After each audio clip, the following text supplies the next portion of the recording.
At 65, still having to work is synonymous with being poor, isn't it? Until that moment, her demeanor had been nothing but cheerful. Yet, as she neared me, a malevolent smirk crept onto her face. A recent addition to the workforce in her 20s, speaking discreetly to avoid others overhearing, cast a judgmental gaze upon me, a part-time worker, and then sauntered off without a word.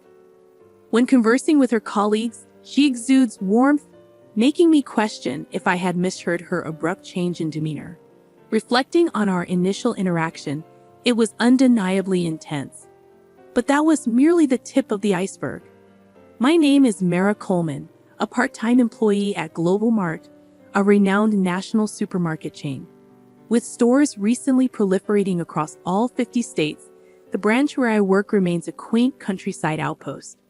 Despite its lack of glitz compared to the ever-expanding new locations and its slightly antiquated charm, it fosters a cozy atmosphere, attracting a loyal local clientele.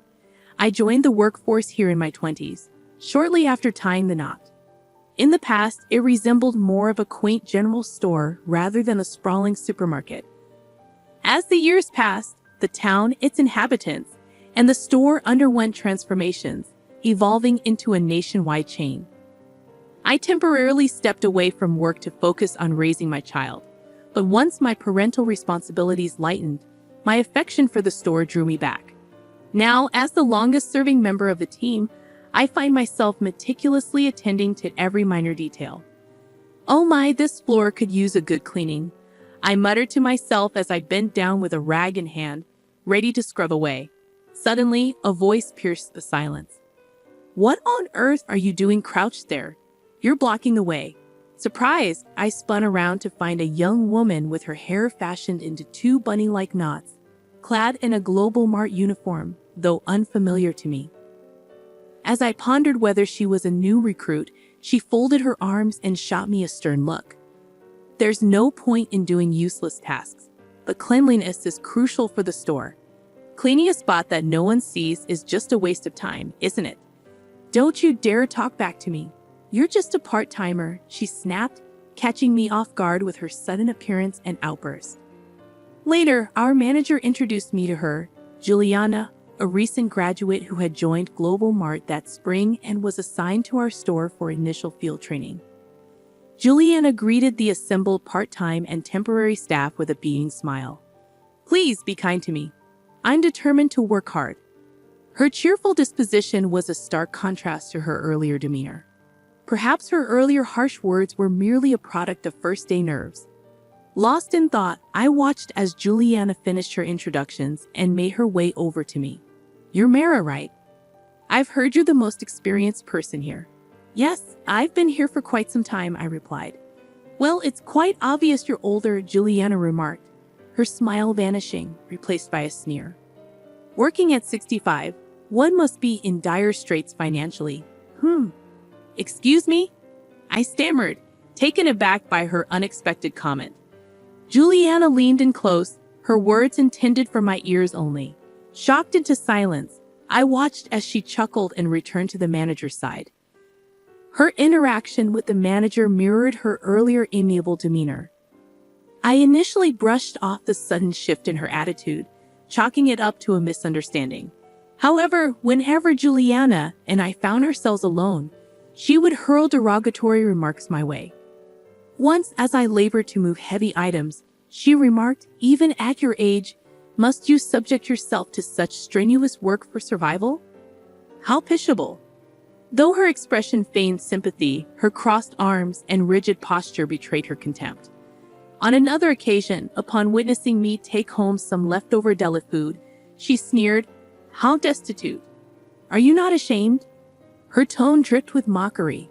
And yet again, she quipped, "You're not exactly proficient at your job for someone your age.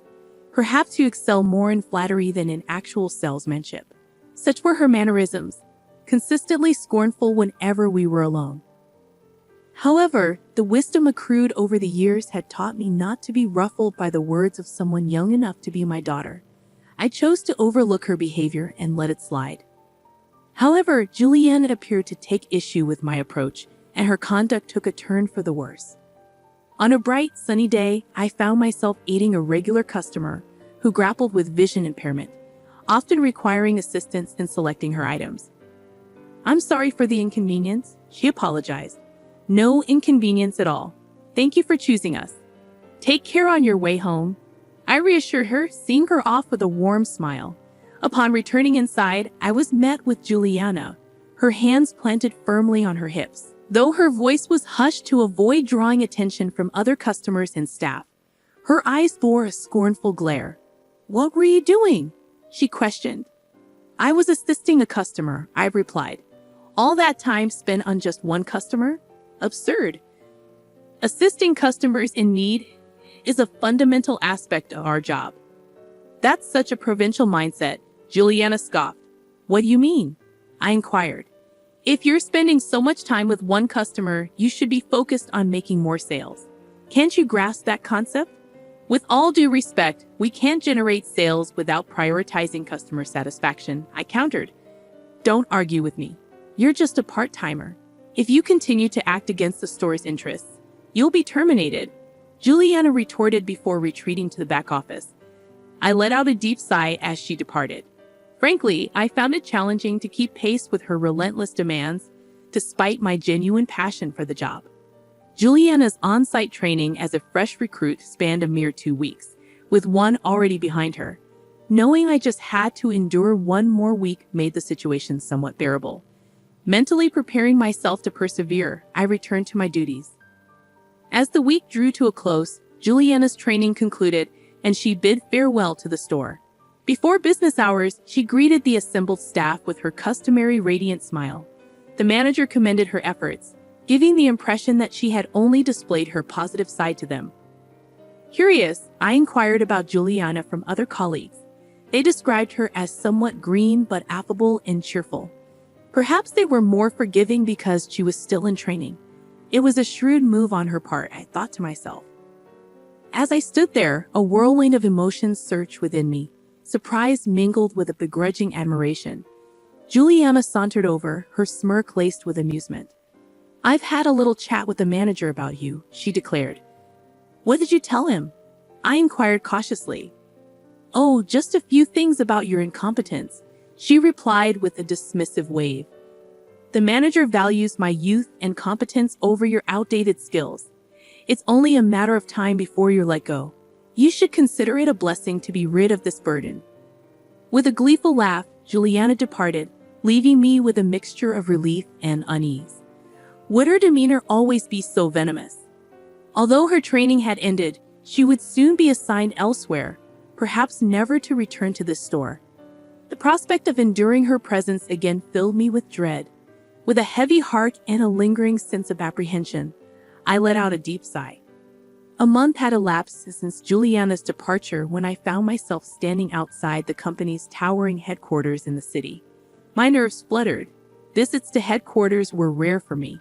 Gazing up at the imposing structure, I took a moment to steady my racing heart. "I can't linger here forever," I muttered to myself, feeling the tug of urgency. With a quick adjustment of my jacket, I hastened inside the building. After completing my task, I realized it was already well past lunchtime. Having missed my meal, I made my way to the employee cafeteria nestled within the premises. Despite the hour, the cafeteria still bustled with activity as I scanned for an empty seat. Just as I settled down to enjoy my pasta, a familiar high-pitched, metallic voice cut through the air. Without needing to turn around, I recognized whose voice it belonged to. "Why is an old lady, you, here at headquarters, Juliana?" "It's been a while," came Juliana's voice, swiftly followed by her boss's presence. She must have caught herself, aware that such a remark wouldn't fare well in front of her superior. Strong-willed against the vulnerable, yet meek in the presence of authority. Perhaps that was Juliana's nature. Suppressing a smile, I replied, "I had a meeting scheduled here today." "A meeting for someone like you? Just a part-timer?" she retorted. "Every perspective from the field holds significance. Don't belittle it," I countered calmly. "The input of a low-level part-timer like you isn't required," Juliana shot back. "Are you out of your mind?" she began. her voice initially restrained but escalating as she continued.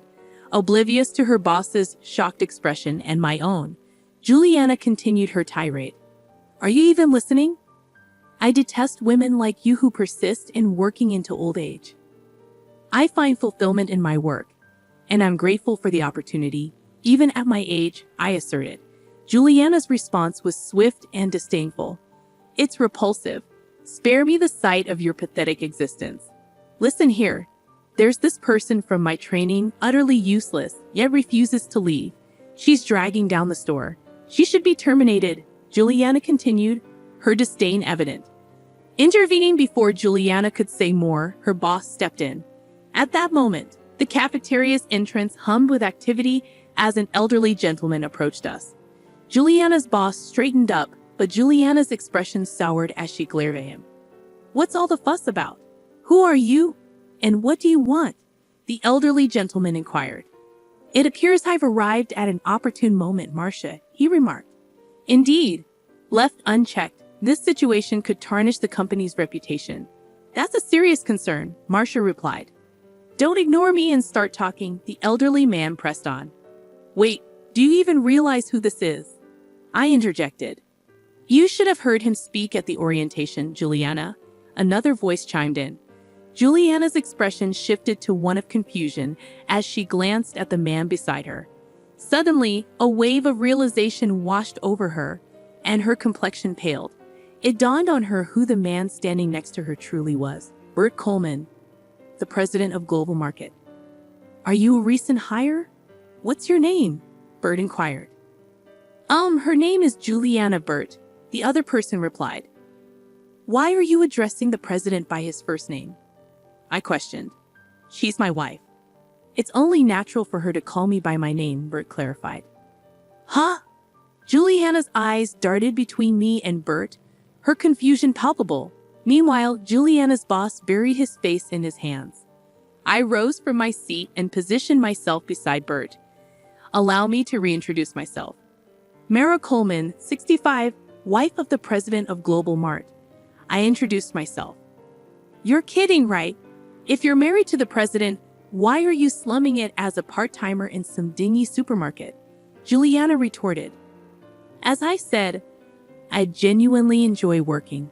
Global Mart began as a humble venture that Bert and I launched together. As it flourished, he assumed the role of president. However, I've always cherished a direct connection with customers, hence my decision to continue working part-time. Interestingly, aside from the manager, nobody at my workplace is aware of my relationship with the president. That dingy store you mentioned happens to be the very first Global Mart branch, the cherished establishment Bert and I initiated. So, the meeting wasn't a ruse. Mara attends these gatherings monthly as a representative from the field. It's been a while since she's been physically present. They've mostly been conducted online lately, Juliana's boss clarified. That's correct. Hence, I was feeling a bit apprehensive today, I added. That's preposterous, Juliana interjected. What's preposterous? I inquired. If I had known you were the president's wife, I wouldn't have acted the way I did. You deceived me, Juliana accused. Her face flushed with anger, seemingly on the verge of confrontation. However, her boss stepped in front of me, serving as a buffer. It was Bert who addressed Juliana next. I've heard about you from Mara, but forming judgments solely based on hearsay is hardly fair. I wanted to assess the situation firsthand. Now let's not escalate matters. What? I overheard your conversation with Mara earlier. It seems you're not a good fit for our company, Juliana countered, her tone defiant. Please hold on. There's been a misunderstanding, I interjected. Indeed, it's all just a misunderstanding. Allow me to clarify. We can call the manager from the training store. He can attest to my dedication and performance, I proposed. I've already spoken with the manager, Juliana's boss revealed. He was well aware of your actions behind the scenes. I requested him to stay quiet about it, given your status as a trainee. From the outset, I have reported Juliana's misconduct to the manager, aiming to shield other staff members from its effects. However, in the hope that she might amend her behavior as a new employee, we refrained from taking immediate action. Unfortunately, it appears that hope was misplaced. As I elucidated the situation, Juliana appeared utterly dumbfounded, her mouth gaping open and closed like a fish out of water. I offered her a sympathetic smile. Those who jeopardize the store's well-being inevitably face consequences, don't they? With a flush creeping up her cheeks, Juliana wordlessly sank into her seat. Her boss extended profuse apologies to us before escorting the deflated Juliana away. Subsequent investigation revealed that she was a relative of the HR manager and had secured her position through illicit means. Apparently, Juliana, desperate in her job search, had resorted to offering money to the HR manager, dipping into her parents' retirement savings. Upon discovering the truth, her parents were incensed, disowning her and ejecting her from their home. Thus, she found herself not only jobless but also homeless. Yet, with her knack for charming others and her resilience, she'd likely find her footing elsewhere, perhaps even in a nocturnal occupation. I could only hope that she wouldn't fall prey to unsavory influences. Meanwhile, Bert appeared somewhat disheartened, grappling with the revelation of an employee's misconduct, pondering whether it stemmed from the company's expansion. I offered him reassurance. Let's return to our roots and collaborate at the store once more. Bert's face brightened with a smile. That sounds perfect, he responded. Working in the store is my very essence.